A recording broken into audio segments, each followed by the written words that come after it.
Hello friends, welcome to Mugila's kitchen. இன்றைக்கி நம்ம ஒரு சூப்பரான பிரண்டை சட்னி ரெசிபி தான் பார்க்க போகிறோம். வாங்க எப்படி செய்கிறதுன்னு பார்க்கலாம். அதுக்கு நம்ம பிரண்டை பறித்து எடுத்துகிட்டு வந்து நல்லா சுத்தம் செஞ்சு எடுத்துக்கணும்.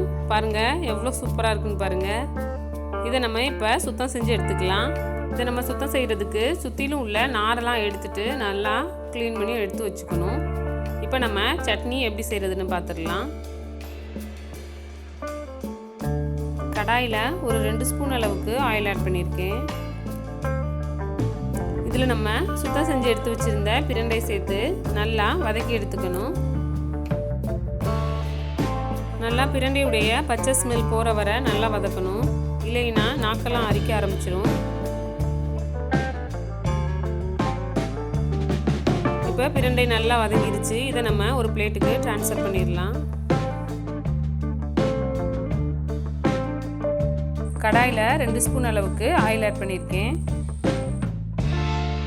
இப்போ நான் காரத்துக்கு ஏற்ற மாதிரி காய்ந்த மிளகாய் சேர்த்துருக்கேன்.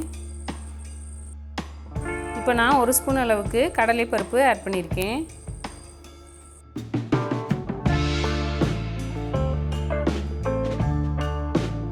ஒரு ஸ்பூன் அளவுக்கு உளுந்தம்பருப்பு சேர்த்துருக்கேன். இப்போ நல்லா ஃப்ரை ஆகட்டும்.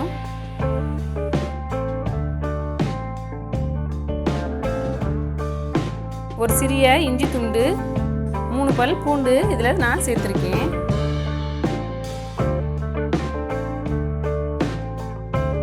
கட் பண்ணி எடுத்து வச்சுருக்க பெரிய வெங்காயம் ஆட் பண்ணியிருக்கேன். உங்கள்கிட்ட சின்ன வெங்காயம் இருந்தால் நீங்கள் அதை சேர்த்துக்கலாம். இப்போ நல்லா வதக்கி விட்டுடலாம். கருவேப்பிலை சேர்த்துருக்கேன்.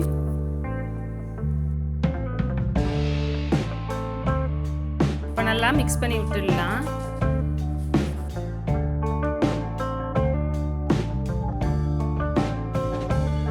வெங்காயம் நல்லா வதங்கின உடனேயே நம்ம கட் பண்ணி எடுத்து வச்சிருக்க தக்காளி ஆட் பண்ணியிருக்கேன்.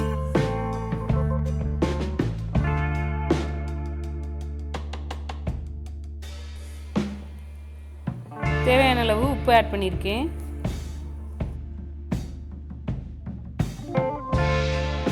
இப்போ நல்லா வதக்கி விட்டுக்கணும்.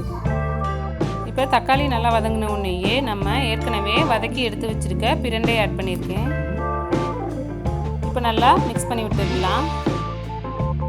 பிரண்டை நம்ம உடம்புக்கு ரொம்ப நல்லது, நம்ம வயிற்றுக்கு ரொம்ப நல்லது. வயிற்று பகுதியை சுத்தம் பண்ணக்கூடியது. அதே மாதிரி பசி உணர்வை தூண்டக்கூடியது. அதனால குழந்தைங்களுக்கெல்லாம் அடிக்கடி இந்த மாதிரி பிரண்டை சட்னி, பிரண்டை துவையல் இந்த மாதிரி செஞ்சு கொடுக்கலாம்.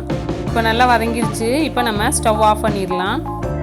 இதை நம்ம இப்போ நல்லா ஆற விட்டுட்டு மிக்ஸி ஜாரில் போட்டு அரைச்சி எடுத்துக்கணும். ஃபைனலாக நம்ம நல்லெண்ணெய், கடுகு சேர்த்து இதில் ஒரு தாளிப்பு கொடுத்துடலாம். அவ்வளோதான் ஃப்ரெண்ட்ஸ், நம்மளுடைய பிரண்டை சட்னி ரெடி ஆகிடுச்சு. இப்போ நல்லா மிக்ஸ் பண்ணி விட்டுடணும். இந்த சட்னியை நம்ம இட்லி, தோசை, சப்பாத்தி எதுக்கு வேணால் தொட்டு சாப்பிட்லாம். நல்லா டேஸ்டியாக இருக்கும். பிரண்டை ஈஸியாக நம்மளுக்கு கிடைக்கக்கூடியது. மார்க்கெட்டில் கூட கிடைக்குது. கிராமங்களில், வயல்வெளிகளில் எல்லாம் படர்ந்து கிடக்கும். எங்கேயாவது பிரண்டை பார்த்தீங்கன்னா விட்டுடாதீங்க. இந்த மாதிரி சட்னி செஞ்சு சாப்பிட்டு பாருங்கள். அதிக அளவு நன்மைகள் நிறைந்த இந்த பிரண்டை சட்னி நீங்களும் செய்து பாருங்கள். ரொம்ப ரொம்ப டேஸ்டியாக இருக்கும். இந்த வீடியோ உங்களுக்கு பிடிச்சிருந்துச்சுன்னா மறக்காமல் முகிலாஸ் கிச்சன் சேனலை சப்ஸ்கிரைப் பண்ணுங்கள், லைக் பண்ணுங்கள், ஷேர் பண்ணுங்கள், கமெண்ட் பண்ணுங்கள். தேங்க்யூ. Thanks for watching.